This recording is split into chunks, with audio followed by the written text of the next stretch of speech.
en este segmento con Carlos Vigil Vázquez, quien nos trae la historia, las efemérides, y que hoy, 31 de octubre, y vamos a decir mañana 1 de noviembre, también tenemos acontecimientos interesantes. ¿Cómo está, mi estimado Carlos? Bienvenido al programa. Gracias, Jaime. Bien, vamos a decir dos cosas, ¿no? Uno, que cada 31 de octubre se celebra el Día de la Canción Criolla. Además, se viene el aniversario de Chota, también fiesta de Todos los Santos y homenaje a los fieles difuntos, ¿no? Cómo se junta todo se juntan todos estos acontecimientos para ir comentándolo. ¿Qué nos dice, historiador? Efectivamente, respecto de la celebración de la canción criolla, hay muchos que piensan que se instauró en homenaje a la Morena de Oro del Perú, Lucha Reyes, que coincidentemente falleció un 31 de octubre en 1976. Pero la creación de la celebración de esta fecha data de los tiempos del presidente Prado. Así que, por solicitud de un grupo de bohemios, se instauró el homenaje a la canción criolla cada 31 de octubre, vísperas de otras festividades, como bien lo has mencionado. Y hablando de festividades, hay que recordar también que se van agregando al calendario otras celebraciones. Por ejemplo, lo que últimamente se ha importado del extranjero, el Halloween, que es una fiesta de disfraces, hay regalos, hay de todo, incluyendo el baile y la canción. Pero lo que nos mueve a comentar el día de hoy es lo que muchos tienen por cierto, que la imagen de la patrona de Chota decidió la fundación de la ciudad en la meseta de Acunta. Y allí hay una gran equivocación. Recordemos que después de la revolución de Tupac Amaru en el sur, se modificó un tanto la administración colonial. Al comienzo, el encomendero y el corregidor eran las autoridades, pero a raíz de la sublevación de Condorcanqui, se anularon las encomiendas y se convirtieron en las intendencias. Chota, por ejemplo, en condición de partido, fue creado en 1786 y pasó a pertenecer a Trujillo. El gobernante en Trujillo tenía el nombre de intendente y poseía la autoridad administrativa, judicial y hasta militar. En los partidos, y Chota pertenecía, repito, a Trujillo, el que gobernaba era el subdelegado. Pues bien, estos cambios se dieron, repito, por insistencia de los reclamos indígenas, pero sobre todo por la revolución de Condorcanqui.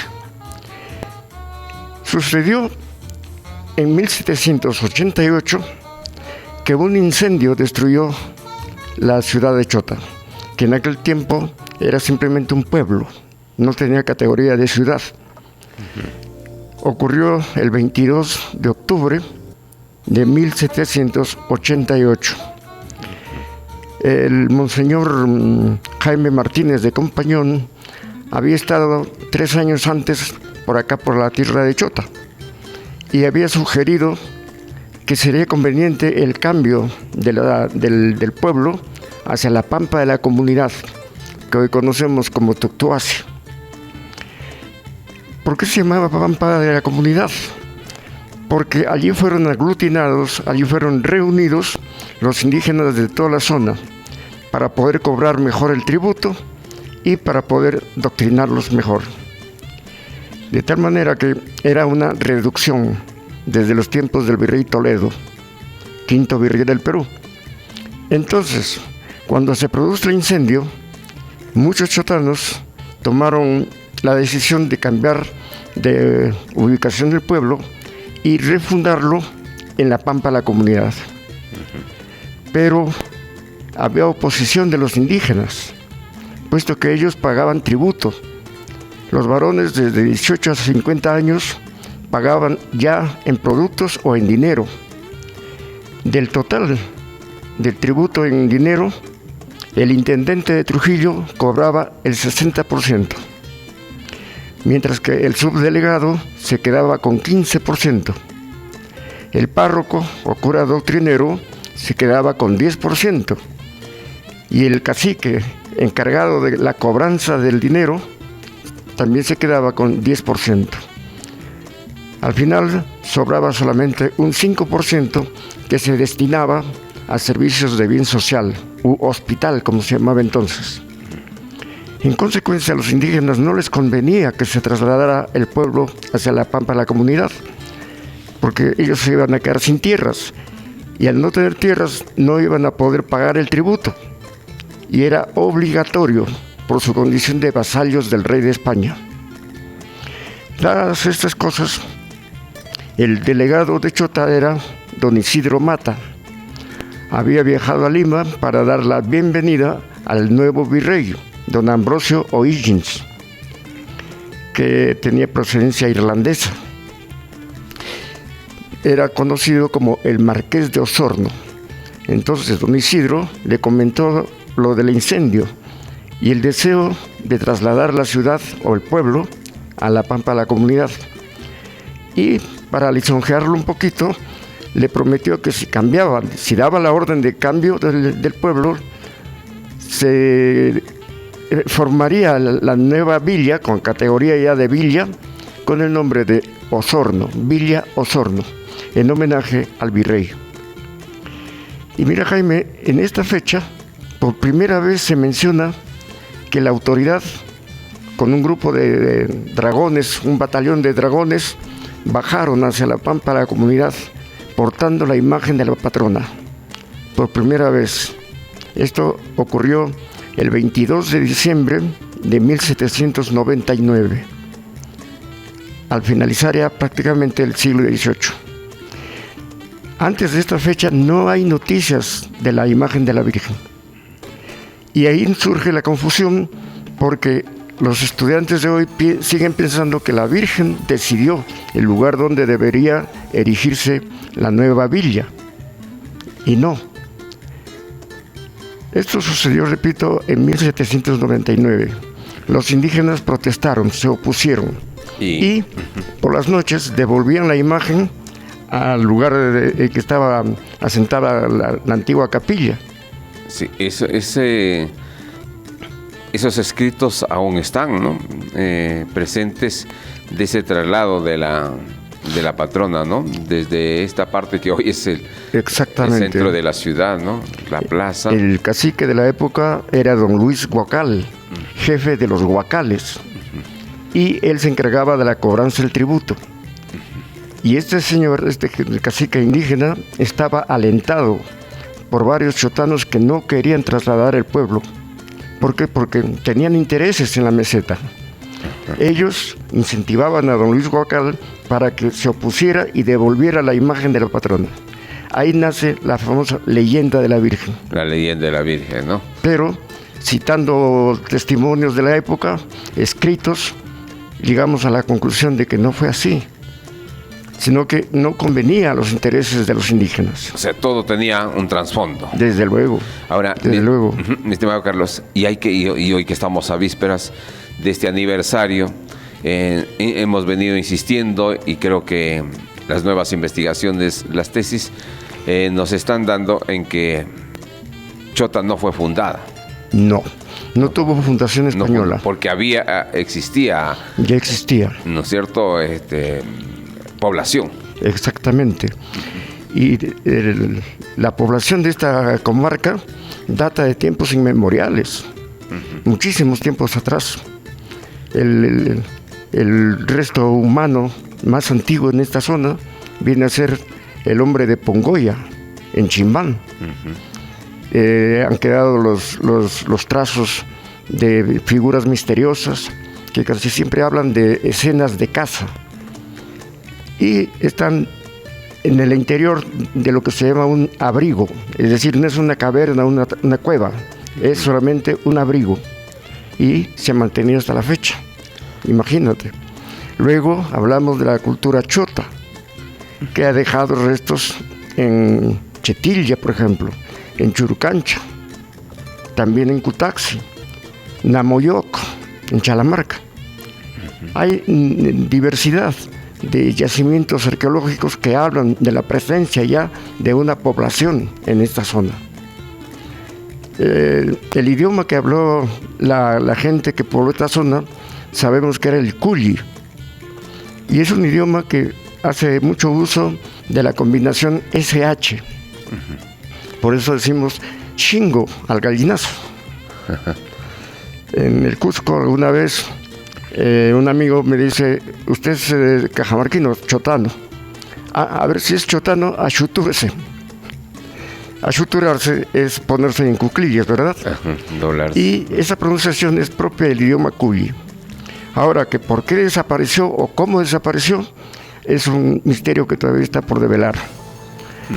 Hay un escritor, Guillermo Luna, que manifiesta que Cajamarca dominaba con la población de los Cuismanco, y al oeste del departamento, por llamarlo así, estaban los Huambos, los Cuterbus y los Cachenos, Santiago de Cachén, que hoy se llama Miracosta, y no mencionan a Chota.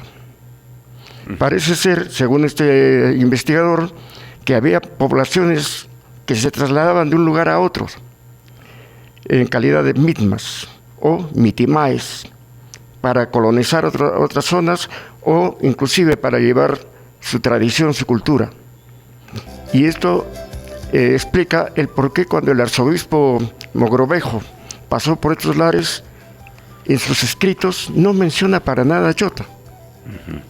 El que sí ha dejado referencias escritas es Baltasar de Compañón, el obispo de Trujillo, a cuya diócesis pertenecía a toda esta zona, hasta Chachapoyas.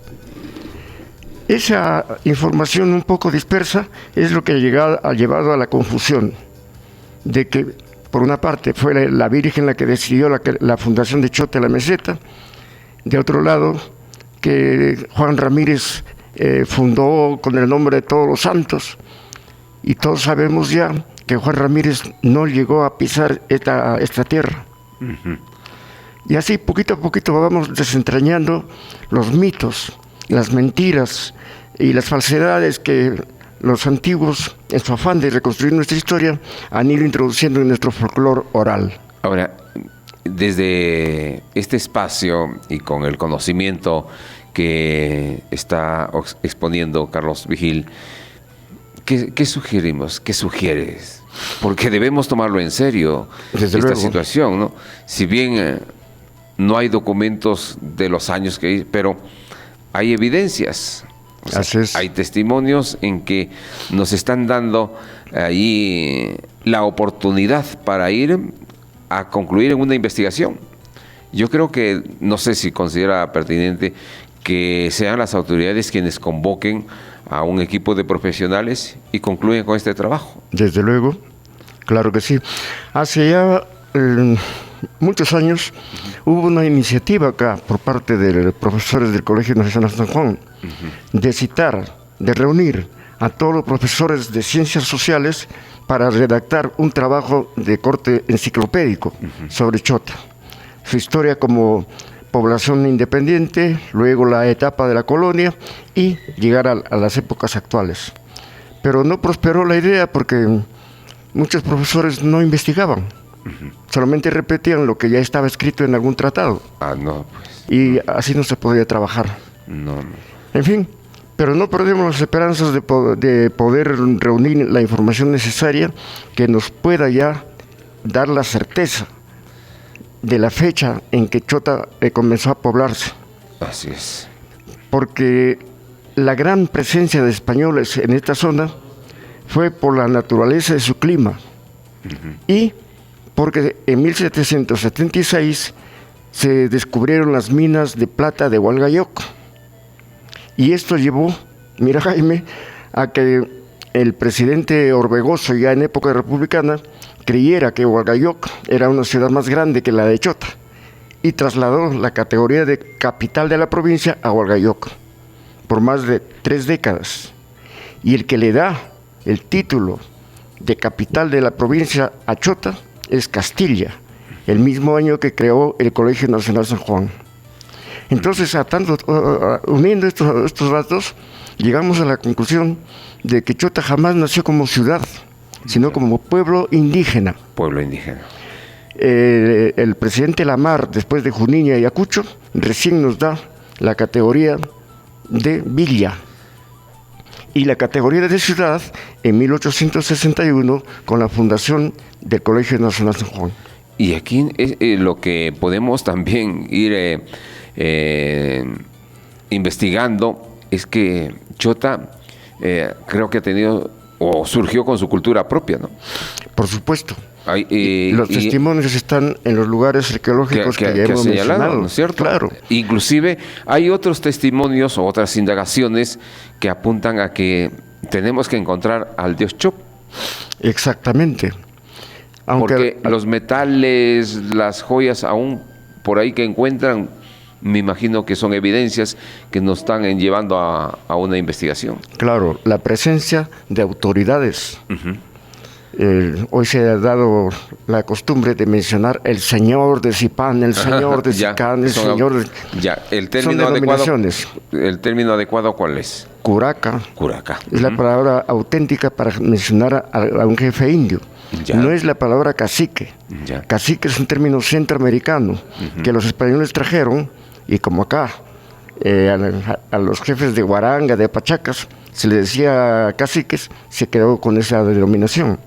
Pero la verdadera definición de su jefatura sería curaca. Curaca, ¿no? Aparte del Apu Inca, que era el emperador. Bien, entonces, mi estimado Carlos, en el sentido pues que tiene datos como historiador, escritor, estamos contribuyendo, pero también falta alguien que diga, por favor, aquí dejemos ya de cosas que estamos jugando sobre la historia, sentémonos, como dice Carlos, un equipo y trabajemos por una definición. Claro. Porque las indagaciones que nos propones, lo que puede haber, y si seguimos investigando, pues, ¿qué otras cosas podemos Mira, hallar? Jaime, desde mis tiempos de universitario empecé a acumular información y ya tenía un tratado, un escrito de regular amplitud, pero lamentablemente por razones personales tuve que ausentarme de Chota y cuando regreso ya no encontré mi computadora. Una desgracia. Se perdieron varios trabajos de corte literario, historia de la tauromaquia en Chota, cuentos, mitos y leyendas, y una serie de información se me perdió. Pero ojalá pueda encontrar por allí alguna copia de seguridad, como se le denominan a las grabaciones, y poder recuperar parte de esa información siquiera. Que así sea, mi estimado Carlos Vigil. Hoy hemos echado una mirada a todos esos procedimientos, inclusive esta leyenda que es bonita, ¿no? de la patrona, con el cambio. Anochecía aquí y amanecía abajo, ¿no? Exactamente. Y el primero que menciona esa leyenda es el obispo Arana, José Arana Berruete, en su novenario que publicó en aquella época. Y desde entonces se viene contando la misma historia, pero ya vemos que la cosa ha sido de otra forma. Claro, entonces hay indagaciones. Ojalá que en algún momento ya hablemos de un plan, ¿no? Un plan reestructurador de nuestra historia. Exactamente. Pero con las evidencias, con los estudios, pero ya decimos que tiene que haber un compromiso de las autoridades. Desde luego. Son las únicas que pueden... Y mira, que es una cosa muy cierta la que acabas de mencionar. Si las autoridades no colaboran con nuestra cultura, no vamos a conseguir absolutamente nada. Debiera haber ya en la municipalidad un fondo editorial para que todos aquellos dedicados a escribir puedan tener el apoyo para publicar sus trabajos. Así es. Si no hay ese tipo de apoyo, difícil va a ser. Los escritores que tenemos por allí uno que otro trabajo ya publicado, nos vemos en la dificultad de su distribución. Porque nadie quiere comprar libros, todo el mundo quiere un obsequio o simplemente no les interesa. Así es. Y entonces, el escritor, ¿qué le queda? Guardar sus escritos bajo la almohada. Pero si una institución está pendiente de la producción intelectual, de la cultura, de la educación, ahí abre esa área. Aunque dijeron en una oportunidad que se creó, pero vamos a ver que sí se está cumpliendo, ejecutando, ¿no? Claro. Porque tiene que cumplirse. Mira, fue interesante el esfuerzo que hizo la Asociación de Alumnos Sanjuanistas de la Promoción Centenario. Publicaron el trabajo del doctor Francisco Cadenillas Gálvez, que es su tesis doctoral para graduarse como historiador y maestro en lengua y literatura. Publicaron este trabajo y gracias a esa publicación tenemos información de lo que investigó el doctor Cadenillas. Si no fuera así, ignoraríamos su contenido. Esa tesis es una de las primeras que rescata el pasado ochentano. Muy bien, pues, mi estimado historiador, escritor Carlos Alberto Vigil Vázquez, muchas gracias por estar en el programa. Hombre, el agradecido soy yo.